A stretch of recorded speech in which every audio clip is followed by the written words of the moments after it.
اللہ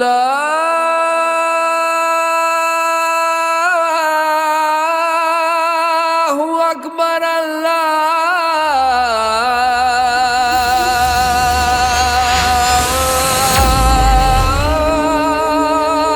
اکبر۔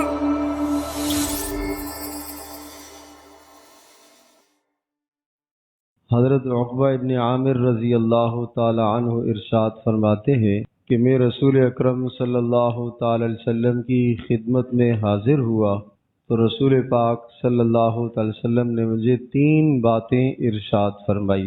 پہلی بات ارشاد فرمائی، صل من قطعک، اے عقبہ جو آپ سے تعلق توڑے آپ اس کے ساتھ تعلق جوڑو۔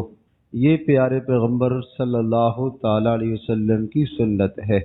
اس موقع پر اپنے نفس کو ہمیں نہیں دیکھنا چاہیے کہ میرا جی نہیں چاہ رہا اس شخص سے ملنے کا۔ آپ نے ایک مرتبہ بات کی وہ نہیں بولا، دوسری بار کی نہیں بولا، تیسری بار کی نہیں بولا، آپ نے ہر ممکن کوشش کی اس کے ساتھ صلح رحمی کی، بات چیت کرنے کی۔ وہ اگر نہیں آپ سے بات کرنا چاہتا تو نہ کرے، آپ کم از کم قیامت کے دن گناہگار نہیں ہوں گے، آپ نہیں پکڑے جائیں گے، اس لیے کہ آپ نے پہل کر لیا۔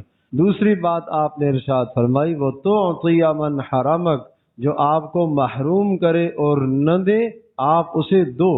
ایک موقع پر آپ کی ضرورت تھی، آپ نے کسی سے کوئی شے مانگی، اس نے آپ کو نہیں دی، آج اس کی ضرورت آئی، وہ آپ سے مانگنے کے لیے آیا ہے تو آپ کو چاہیے کہ آپ اسے دے دیں۔ آپ یہ نہ کہیں کہ اس نے میری حاجت کو پورا نہیں کیا تھا، اس نے میری ضرورت کو پورا نہیں کیا تھا، میں بھی اس کی ضرورت کو پورا نہیں کروں گا۔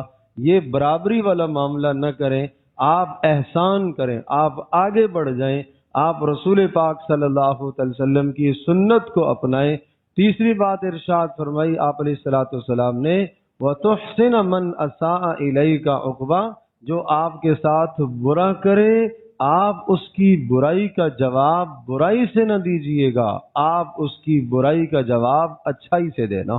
آپ اس کے برے عمل کے ساتھ آپ اچھا کرو، اس لیے کہ برائی کو ختم کرنے کے لیے اچھائی لائی جاتی ہے، اندھیرے کو ختم کرنے کے لیے روشنی لائی جاتی ہے۔ جسم پر کپڑوں پر نجاست اور گندگی لگ گئی، اس گندگی کو ختم کرنے کے لیے صاف پانی لانا پڑتا ہے۔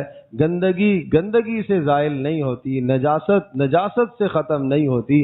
اس لیے اگر کسی نے آپ کے ساتھ برا کیا ہے تو آپ برائی کا بدلہ برائی کے ساتھ نہ دیں، آپ برائی کا بدلہ اچھائی اور بہتری کے ساتھ دیں۔ یہ 3 بات ارشاد فرمائی۔ عقبہ کہتے ہیں پھر ایک دن کے بعد میں آیا آپ علیہ السلام کے پاس، پھر آپ نے 3 باتیں مجھے اور بتائیں۔ عقبہ ابن عامر، ہو سکے تو یہ 3 باتوں کا بھی خیال کر لینا۔ نمبر 1 آپ نے فرمایا، وَلْيَسَعْكَ أَمْلِكَ عَلَيْكَ لِسَانَكَ، اپنی زبان کو قابو میں رکھنا۔ نمبر 2 وَلْيَسَعْكَ بَيْتُكَ، بغیر ضرورت کے اپنے گھر سے باہر نہ نکلنا۔ فتنے ہی فتنے، قدم قدم پر انسان کے ایمان اور اعمال پر ڈاکے پڑتے ہیں، اس لیے اپنے ایمان کے تحفظ کے لیے ضروری ہے کہ اپنے گھر کے اندر رہنا۔ گھر سے نکلنا، مسجد کا نکلنا یہ ضرورت ہے، کاروبار کے لیے نکلنا ضرورت ہے، بازار میں کوئی شے خریدنے کے لیے نکلنا یہ انسان کی ضرورت ہے، کسی مسلمان کی بیمار پرسی کے لیے نکلنا یہ ضرورت ہے، کسی آدمی کو جو ہے تعزیت کے لیے چلے جانا یہ انسان کا نکلنا ضرورت ہے، کسی مسلمان کی جائز حاجت کو پورا کرنے کے لیے نکلنا ضرورت ہے۔ باقی یہ جو دوستوں کا چوکوں پر، چوراہوں پر، گلیوں پر مل بیٹھنا، 4 6 بیٹھنا، یہ اپنے ایمان کو ضائع کرنا ہے۔ غیبتوں میں مبتلا ہوتے ہیں، جھوٹ بولتے ہیں، خیانتوں میں مبتلا ہوتے ہیں، ماں باپ کے حق مارے جاتے ہیں، ماں باپ گھر میں انتظار کر رہے ہیں، یہ وہاں چوک پہ بیٹھا ہوا ہے، یہ بازار میں بیٹھا ہوا ہے، یہ گلی کے کونے پر بیٹھا ہوا ہے، اپنا وقت وہاں ضائع کر رہا ہے، دوستوں کے ساتھ بیٹھ کر گپ شپ لگا کر اپنا وقت برباد کر رہا، اپنا ایمان برباد کر رہا ہے، وقت بھی ضائع کر رہا، ایمان بھی اپنا ضائع کر رہا۔ تیسری بات فرمائی، وابکی علی خطیئتک، عقبہ اپنے گناہوں پر روتے رہا کرو۔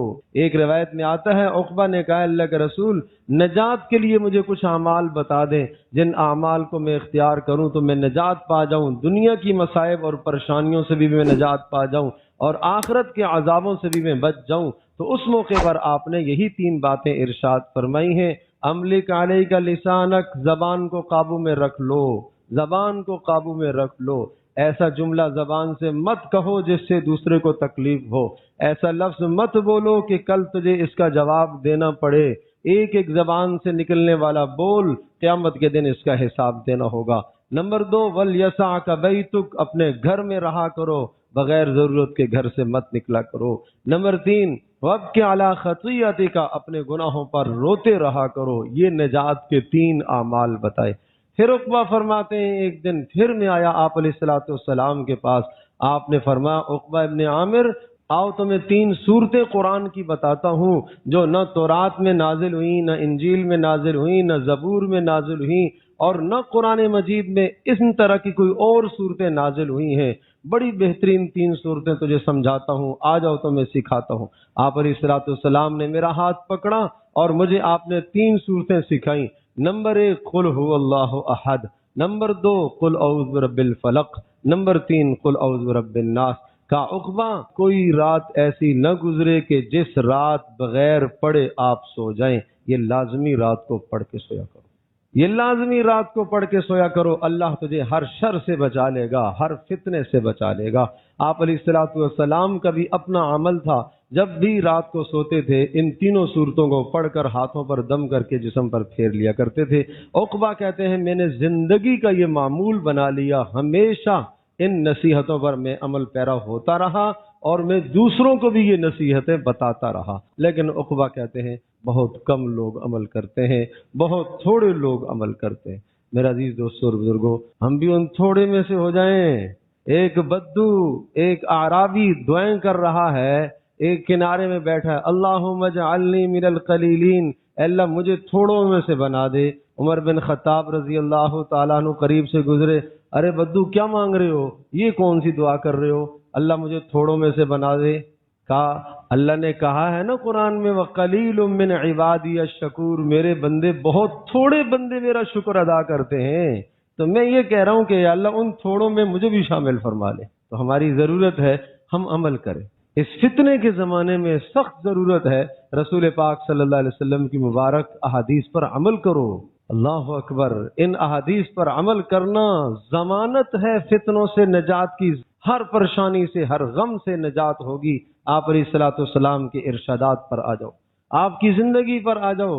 سل من قطعک، جو قطع کرے اس کے ساتھ جوڑو، اور جو آپ کو محروم کرے اسے عطا کرو، اور جو آپ کے ساتھ برا کرے آپ اچھا کرو۔ مجھے اپنی آخرت بچانی ہے، اپنی آخرت سنوارنی ہے۔ میں کسی کی برائی کا جواب برائی سے دے کر کتنا خوش ہو جاؤں گا، کتنا کچھ کما لوں گا، کتنا سامنے والے کو زیر کر دوں گا۔